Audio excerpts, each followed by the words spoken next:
Well, Lupin is also on the radar on the back of second quarter numbers. The numbers were actually above estimates led by the US business. But there is another significant milestone for the pharma major. It is 10 years since Vinita Gupta took the helm as CEO.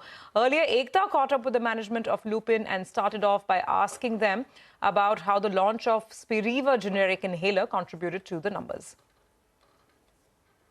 It contributed very well. I want to say that both our inline business grew, to a certain extent, but majority of the growth quarter over quarter was driven by our new products, including Spiriva, which was the largest contributor.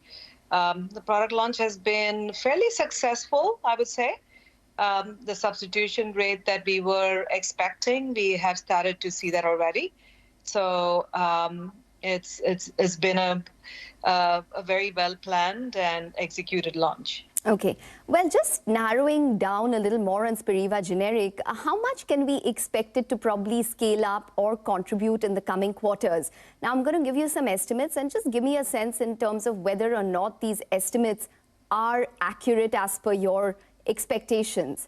$35 to $40 billion in FY24, scaling up to $130 million in FY25, and $150 million in FY26. Do you think that you could probably do better than this? It'll be in line with this, or maybe even below this? So I'm going to refrain from product-specific guidance, as you know. But I would just say that it is ramping up nicely. We expected that the substitution would be around 25% at the beginning, generic substitution, and then would ramp up to the 35–40% level based on what we have seen with other inhaler products. And that's what we would expect. Coming to the base business, how did the base business perform, Vinita, this quarter? What was price pressure like? Was it better than previous quarters? What were drug shortages like this quarter? Did that benefit you? So I'd say that the inline products, the base business was fairly stable, grew marginally based on products where we had opportunity to gain additional share. But I'd say also on the pricing front, the inline product pricing erosion for us was mid-single digit. So fairly stable. Well, Nilesh, we've spoken about this $200 million US sales many times before. You finally hit that level. What's the expectation for the second half? I think the expectation, this is more for Vinita, of course, but I think the expectation is to obviously stay at that run rate. We've got some fill that went into Q2 for tiotropium, but, that'll even out with 3 months in this coming quarter. So the goal very clearly is to keep it above that. We want to do everything right? We want to make sure that we get this right. These are important products long-term, so we have to get them right. So we're going to scale it up at the right pace, making sure that we can assure product quality and obviously supply the market reliably as well. Are we working with $200 million on a sustainable basis going forward? This is what Lupin's going to do. That's the base business that they're going to come out with in terms of numbers, and they're just going to build on this $200 million going forward. I think things will go up and down, but I think there will be offsets. So I think we should be able to do it. And this is also the number at which the overall numbers start working out okay, right? Mm-hmm. So that's when you see that profitability getting back to normalcy. We'll talk about that a little bit as well. But this is an important number for us. Okay, well, Ramesh, I think 18% margins is going to be an important number for you as well, because you've hit that exit run rate already, which you had guided the markets for. Are you scaling it up now? Yes, for sure. I think the big story, of course, is the fact that, as Vinita and Nilesh mentioned, it's all about products. You've got the right set of products out there in America and in Europe also, for sure. And I would say into secular growth across various other markets. But we've also got our act right, or getting our act right in terms of a host of other things. It's the execution on, in fact, on the cost front.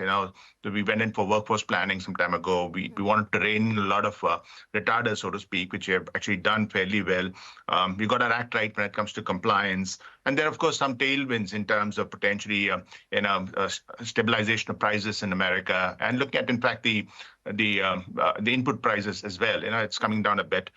So it's actually all of this which is actually put together. But the big story really is the fact that we have got our act right when it comes to products and the like.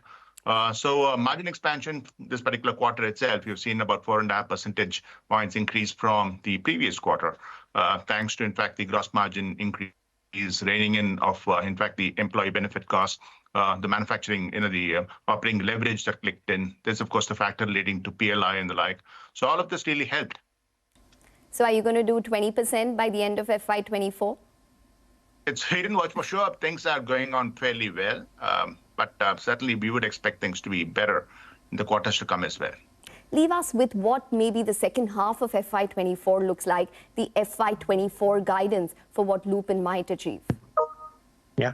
So, Vinita and I are really here for the long term. So when you say, 600 going to 1200, we are thinking 2100 coming down to 1200, right? That's the peak that Lupin had. So that's the room for growth that we see. And that's not going to happen in the next 6 months, but that's going to happen in the longer term.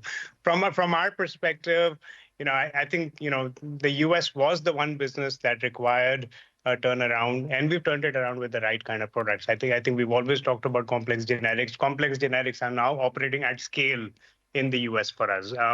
Inhalation is operating at scale. It's becoming the biggest therapy area for us in the US. It's rapidly becoming it's probably already the biggest therapy area for Lupin overall. So I think everything else was on a strong double-digit growth. India went through this period of challenges on exclusivities and the like, but that's largely behind us. We're back to 30% ahead of market growth, so that has to continue. The US, we talked about the $200 million number. We stay north of that, and we get more of a complex generic pipeline that will come in, right? So there's obviously a bunch of inhalation products. We have injectables that we've not even started that story yet, and then eventually biosimilars as well. So lots of room to grow. We don't want to lose sight of, sustainability in that. So I think whatever makes the business sticky, specialty at some point of time has to come back. But right now, I think we need to maximize this to industry average levels and then get ahead of that. That's the top management of Lupin. Strong numbers reported this time. We'll get into a break. On the other side, we'll come back and discuss